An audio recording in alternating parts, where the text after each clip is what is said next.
Okay, well, hello. Thank you so much. It's great to be here again. It's great to be here back in Occulture after a couple of years. And I, of course, have to thank the Biblioteca Hertziana always for promoting my research.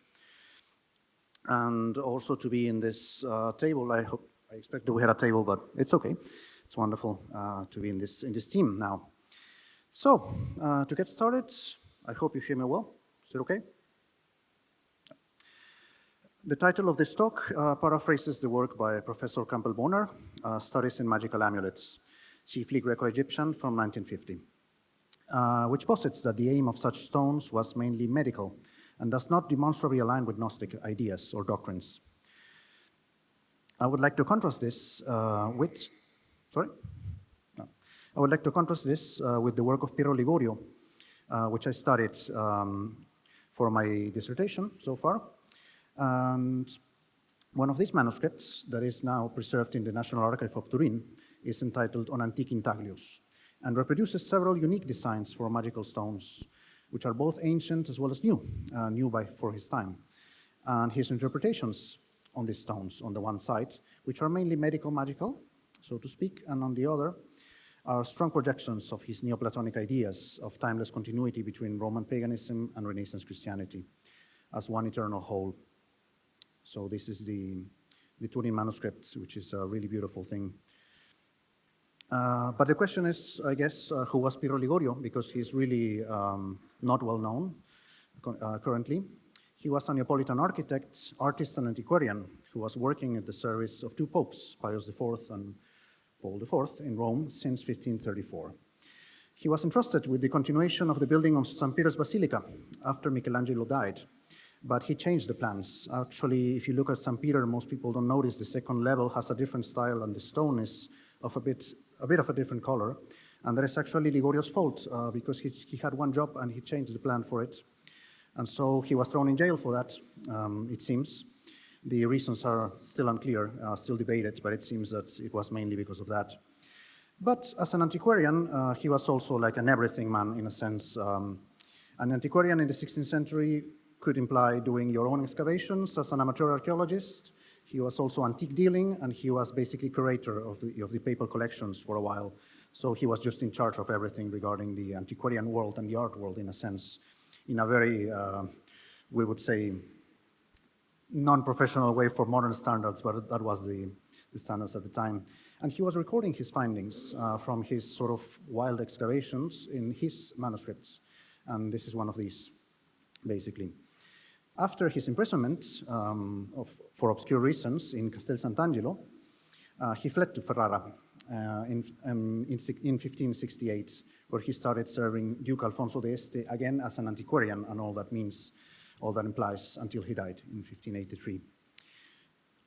It has been commented that Ligorio's character was defined by arrogance, but also by a powerful imagination. He was both very pedantic, but also very creative in a strange way that don't combine usually.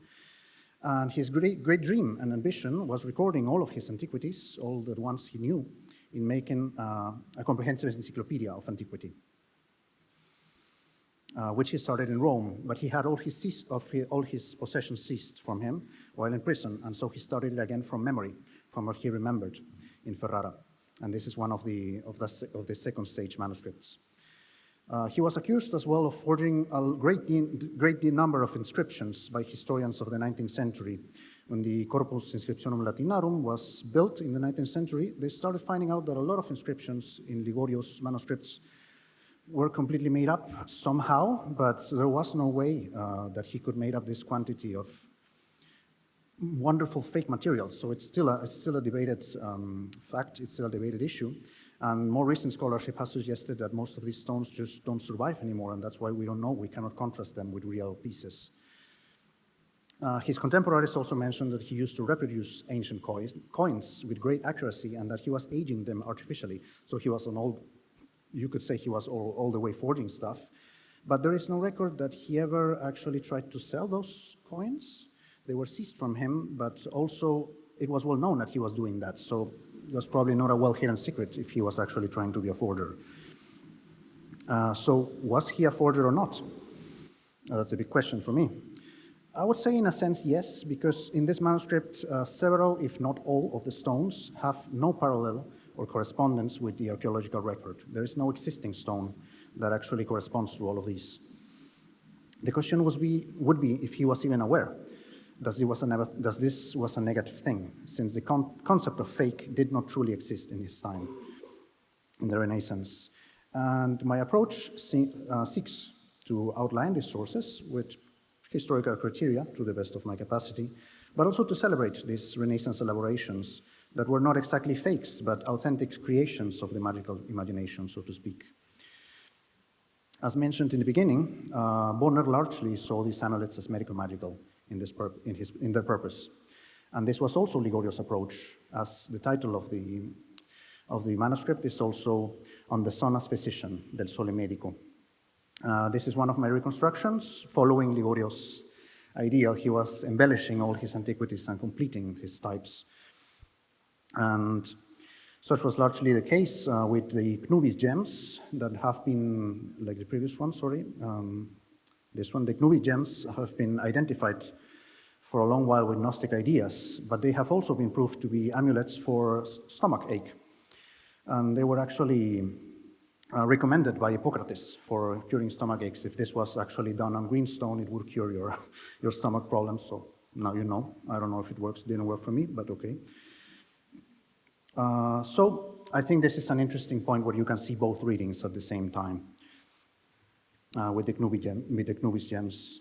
However, Bonner also infers, Campbell Bonner, previously quoted, that, and I want to quote, a considerable majority of the Greco-Egyptian amulets were made under the influence of a solar religion of a highly syncretistic character, end quote. There would have been, after all, a belief system behind these medico-magical stones, no matter how all-encompassing this was. And an example of this syncretism can be found in this figure, which I found it lovely personally, and you can find many of these re-elaborations that are in fully Hellenistic style. It's a classical Egyptian scene, basically, of Anubis preparing the mummy of Osiris. So I think it's an interesting matching point where we can compare the intaglio, the interpretation, and in this case, one of my drawings, which you can, of course, see in the front of this room. And so another interesting point in Ligorio's discourse is the figure of the cock-headed Angypes, which we all now know as Abraxas. For Ligorio, this was strictly a solar and mercurial figure with a medical purpose. The rooster was a symbol of Hermes or Mercury, and the two snakes represented the caduceus. The association between this figure, the name Abraxas, and the doctrine of the Alexandrian Gnostic teacher Basilides seems to have been drawn by Jean Chifflet, who published this book in 1657, and that was the first major dedicated catalog to the matter. Ligorio certainly predated this publication, and as mentioned in his manuscript, it was started 1568. So most likely Abraxas was not a being back then, so to speak, and he would slowly become integrated into literature and popular culture by Hermann Hesse, of course, in Demian, and by Jung's 7 Sermons to the Dead. It is also worth noting that this later book also introduced a lot of fakes. So Chifflet also has a lot of dubious stones, and these are some of my favorite, because it is unclear if the engraver was misinterpreting very rough carvings, or if he was just straighting up, making up stuff, or if he was actually copying Renaissance gems that were newly made back then. This is the Canopus Deus, which has been proved to be a sort of early Christian elaboration, early Christian defamatory myth about Egyptian gods, this canopy god. It's a legend, I think, by Clement of Alexandria.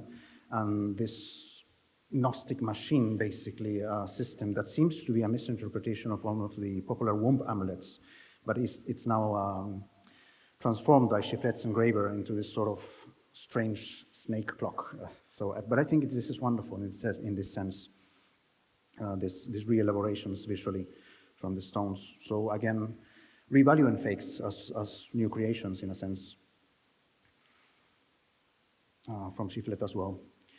Pirro Ligorio, therefore, didn't know the Abraxas or the identification with Abraxas, and in fact, most of the Abraxas stones say Yao if you look at them, or say Semesilam carved on the border. So the inscription does not really correspond with them. And on that matter, I would really like to highlight this very special figure that he clearly invented, I think, which is this cock-headed snake that includes the legend Helios Soteros Mitras, so Helios the savior Mitras, and he's really mixing up everything and making his own figure. I don't think this has any parallel in antiquity, but I still have to try to finish the catalog in this sense. But in this matter, Ligorio made another manuscript, still remain unedited, which is this book on the meaning of the nature of the dragon, the rooster, and the basilisk. That is also preserved in the Turin collection and is in this wonderful blue paper. It is already digitized, but I don't know if there is any translation or edition so far, but let's hope. And it's again largely from Pliny, his interpretations, but also mixed with a lot of Byzantine sources, mainly the Suda and his own connections between these figures that can be really wild sometimes. And finally, the one that gives the title is this one, which I think it's the most special one from this manuscript. It has the inscription Yellow Reon, which Ligorio translates as the good Daimon of the sun. It's an anthropocosmic image of Helios with his radiated head, holding a triangle and inscribed in an Ouroboros snake. That Ligorio explains, and I quote, "It's the circle of the sun and the year." The Greek magical papyri, which were known much later than Ligorio, he could have not read them, but maybe he was already matching something right ahead of time, because they call Helios in the Greek magical papyri, and I quote, "the great serpent, lord of all, Daimon." This, of course, in Bet's translation. So Ligorio continues to explain how this figure represents the perfect daimon according to the doctrine of Plato. In an interesting anachronism of sources, he quotes the Byzantine theologian Michael Psellos on the operation of demons to explain that this perfect equilateral triangle corresponds to divine beings. It has often been argued that the Renaissance was largely, in Avi Warburg's expression, the Renaissance of paganism. But for Ligorio, it was also the other way around. It was this solar religion of syncretistic character was for him, this perennial Christianity. This can be confirmed, although it may sound paradoxically, by the figure of Hercules on the reverse of the stone, which he may have copied from the Hercules of the Foro Boario that was discovered in the 15th century. So this was already in the paper collections by then, and he recorded it in his notebooks. Medico-magical gems with Hercules wrestling different monsters were common in antiquity. Their use continued throughout the Middle Ages and into the modern early world. And Charles V actually had an Hercules amulet for bleeding, actually to stop his bleeding, if I'm not remembering wrong. The assimilation of Hercules into Christianity was strong and deep and has a really long history. It is present in the works of Clemens of Alexandria, Eusebius of Caesarea, as a model of virtue, and it was transformed into a model of Christian virtue. And I think one of the best examples is this pulpit in Pisa. And he was also identified, of course, with the Caesars back in Roman times, but then in the Renaissance, the Gonzaga dynasty, and then also the Habsburgs identified themselves as emperors and as princes with Hercules, always with a Christian reading. So I think that makes sense. Ligorio notes that he saw the gem and that it belonged to a Bergamo antiquario. And as mentioned, antiquario meant everything back then, but it was probably Giovanni Maria Bergamo, a merchant of metals and stones in Campo dei Fiori, who had a store in Rome back then, and he belonged to the entourage of Cardinal Orsini. Attilio Mastrocinque has done a large catalog on gems, published in 2004, where he identified this Hercules and Helios design as a Renaissance invention, and of course take it from that. But it is unclear if it is one of Ligorio's own fakes that he's trying to pass as antique, or if he was shown this by the antiquarian, the other antiquarian, as an antique, and he believed him, or if he just simply saw on it what he wanted to see, an expression of his Neoplatonic ideas. On the other hand, I think Campbell Bonner's bias can be seen where he argues that, and I quote, "magic appealing to the lower classes more strongly than to educated circles," end quote. And this actually permeates his argumentation, saying there is no ideology, there is no actually overarching religion behind these gems, because they only correspond to popular superstition of the time, and that's why they mix everything. And I would like to argue the contrary, of course, that it was, of course, a system of royal magic back in Egypt, and in the Renaissance it became especially elitist practice, especially in Renaissance Florence. to keep this medical magical amulet practice and production on. So a good example of this would be the system proposed by Marsilio Ficino, where he developed a whole set of talismans in the De Vita Qualitus Comparanda. And the aim of each planetary talisman was actually to set a balance on the influx of the plates. This is the engraving that took me to the Ligorio manuscript. It's the Mundus Archetypus of 1574. And I would like to believe this anthropocosmic image corresponds to an expression of the same idea, which mimics at the same time the same geometrical pattern. And it actually follows this Christological pattern in both Kunrad and this Calendarium Magicum Perpetuum. There are later productions, but seem actually to share this sort of lost archetype in the Mundus Archetypus from before. But this also corresponds to what Aby Warburg called in his Atlas of Memory, the image of God as a monster. And as a last note, the debate between real and fake could be solved by taking Warburg's stance that memory is not a recollection from the past, but a living consciousness in construction. Thank you all so much.